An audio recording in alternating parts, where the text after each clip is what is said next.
नमस्कार, सुस्वागतम, वेलकम, अभिनंदन। मैं हूं आपके साथ आपकी अपनी होस्ट एंड दोस्त डॉक्टर वायरा की। आपका स्वागत अभिनंदन करती हूं आपके, मेरे और माता रानी के इस खूबसूरत से यूट्यूब चैनल पर। ओए होए, मेष राशि, आपकी राशि का स्वामी जो है वो मंगल है और मंगल ने आपके जीवन में काफ़ी दंगल मचाया पिछली बार।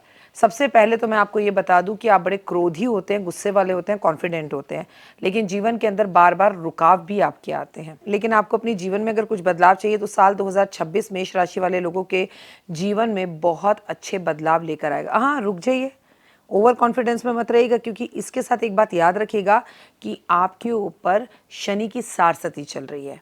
इस साल मेहनत तो बहुत करनी होगी, लेकिन आपके लिए बेहतरीन परिणाम रहेंगे, क्योंकि कहते हैं शनि के पहले चरण में शनि आपके सारे अच्छे कर्मों के फल देता है।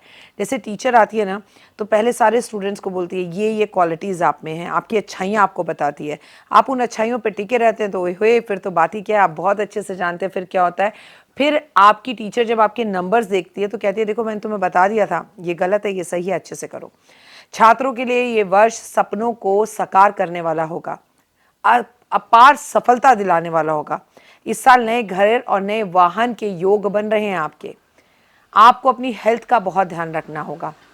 हेल्थ शुरुआत में अच्छी रहेगी, सकारात्मक परिणाम भी देखते हुए मिलेंगे, लेकिन लापरवाही करी तो फिर प्रॉब्लम होगी। आपकी राशि का स्वामी मंगल है और मंगल का प्रभाव आपके ऊपर पूरे वर्ष रहेगा। आपको अच्छी एनर्जी देगा। नई शारीरिक पॉजिटिव एक्टिविटीज़ में आप शामिल होंगे, जैसे मानसिक शारीरिक रूप से आप स्वस्थ महसूस करेंगे। आपका मन करेगा मैं स्विमिंग करूं, आपका मन करेगा मैं योगा करूं, आपका मन करेगा मैं साइकिलिंग चलाऊं। शरीर में सूजन और थकान महसूस हो सकती है। सेहत का ध्यान रखना होगा। आपकी राशि का स्वामी मजबूत होने से सकारात्मक और सेहतमंद आपको अच्छे रिजल्ट्स मिल सकते हैं। आप मानसिक अच्छा महसूस कर सकते हैं, लेकिन अगर आप उपाय करें तो उपाय तो मैं लास्ट में आपको बताऊंगी। अपने आप को स्वस्थ रखने के लिए आप हनुमान चालीसा ज़रूर पढ़ें। अपने आप को स्वस्थ रखने के लिए मेरा ये कहना है कि आपको ना दौड़ लगानी चाहिए। भाई, जिम कोई भी जाता है, योगा कोई भी करता है, मैनिफेस्ट कोई भी करता है, मेडिटेशन कोई भी करता है, अगर आप दौड़े रनिंग करें तो आप याद करेंगे कि किसी ने आपको एक ऐसा उपाय बताया। जो लोग जल्दी उठते हैं शनि की सारसती में और दौड़ते हैं, या वो नीम की पत्तियां खाते हैं, या फिर मैं आपसे कहूं कि वो नीम के पेड़ की सेवा करते हैं, उनका जीवन बड़ा खूबसूरत हो जाता है। वर्ष के मध्य में जीवन साथी की हेल्थ का ध्यान देने की ज़रूरत होगी, और गुरु का शनि के प्रभाव से आपके जीवन साथी की सेहत थोड़ी सी बिगड़ सकती है। लेकिन सबसे ज़्यादा अच्छी बात आपके लिए है कि आप अपनी माँ का पूरे वर्ष बहुत ध्यान रखें। किसी तरह की शारीरिक चोट या दुर्घटना या बीमारी का सामना स्थिति के अंतिम साल के अंतिम समय पर आपके साथ हो सकता है। सामान्य सुधार मिलेगा आपको। जॉब और करियर के हिसाब से बड़ा बदलाव होगा, या तो नौकरी आप बदलेंगे, या आपको इंक्रीमेंट प्रमोशन मिलेगा, या नया व्यापार काम शुरू करेंगे। आपको कई नई चुनौतियों का सामना करना पड़ेगा, लेकिन कुछ नई खुशखबरियों के अवसर भी आपको मिलेंगे। आप अपने काम को बढ़िया ढंग से करें, जोश और ऊर्जा के साथ करें। आपके कार्य में आपको सफलता मिलती दिखेगी। इस अवधि में आपको दूसरी नौकरी मिलने की और बिजनेस के नए अवसर प्राप्त करने की नई अपॉर्चुनिटीज़ मिलेंगी। लंबी यात्रा पर जा सकते हैं। आपको काम में मजबूती आती हुई दिखेगी। स्थान परिवर्तन के ज़बरदस्त योग हैं वर्ष के मध्य के बीच में। कंफ्यूजन जैसी स्थितियां रहेंगी। विदेश से काम के अवसर मिलेंगे। जीवन बहुत खूबसूरत दिखाई देगा। जुलाई सितंबर के बीच में करियर में काफ़ी उतार चढ़ाव दिखेंगे, लेकिन इसमें अच्छी बात ये होगी कि कोई प्रॉपर्टी अगर किसी केस में फंसी हुई थी तो वो प्रॉपर्टी आपकी बच जाएगी, आपके फेवर में वो केस हो जाएगा। आप एक अच्छी चीज़ महसूस करेंगे और आप जिम्मेदार बनेंगे। जिम्मेदारियों को गंभीरता से लेंगे, कार्य क्षमता बढ़ेगी और बिजनेस में भी विस्तार होता हुआ दिखाई देगा। सोशल नेटवर्किंग मार्केटिंग में भी लाभ होगा, लेकिन इस अवधि में आपको समझदारी से काम लेना है।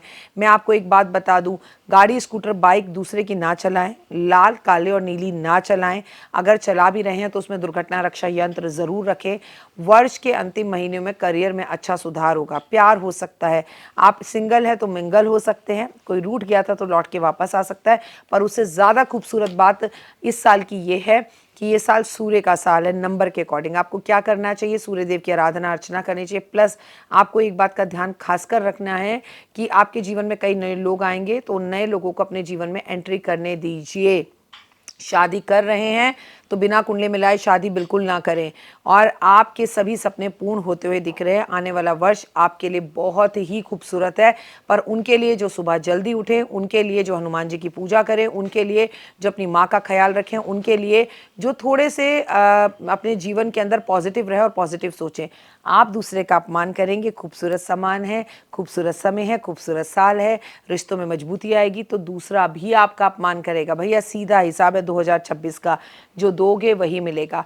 हड्डियों से जुड़ी बीमारी, सर में दर्द रहना, माइग्रेन होना, आंखों के पीछे दर्द होना जैसी चीज़ें आपको तंग कर सकती हैं। अब आपको मैं ये बताने जा रही हूँ कि इस वर्ष आपकी स्थितियों में काफ़ी ज़बरदस्त सुधार दिखाई देगा और आपको खुशखबरियाँ मिलेंगी। तो आपको करना क्या है, शादी करनी है तो कुंडली मिलाकर करनी है, व्यापार करना है तो सोच कर करना है, ये मुझे सूट करता है या नहीं करता। अपने जीवन में खुद ही उथल पुथल ना लाएं, धैर्य के साथ चीज़ों को करें तो बहुत अच्छा रहेगा। अब आपको मैं बताऊंगी कुछ उपाय जो आपको इस वर्ष करने हैं। आपको पूरे वर्ष सूरज को सुबह उठकर जल देना है। आपको ओम आदित्य नमः ओम सूर्य नमः का जाप करना है। पूरे वर्ष आपको बहुत ज़्यादा ज़रूरी है कि संडे के व्रत रखने हैं। संडे वाले दिन आपको नॉनवेज नहीं खाना। वैसे तो देखिए कभी भी नहीं खाना चाहिए, पर ना खाएं तो बेहतर है।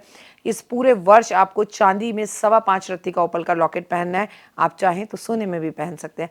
अपना और अपनों का ख्याल रखें। धन के मामले में भी ओए हुए है ये साल।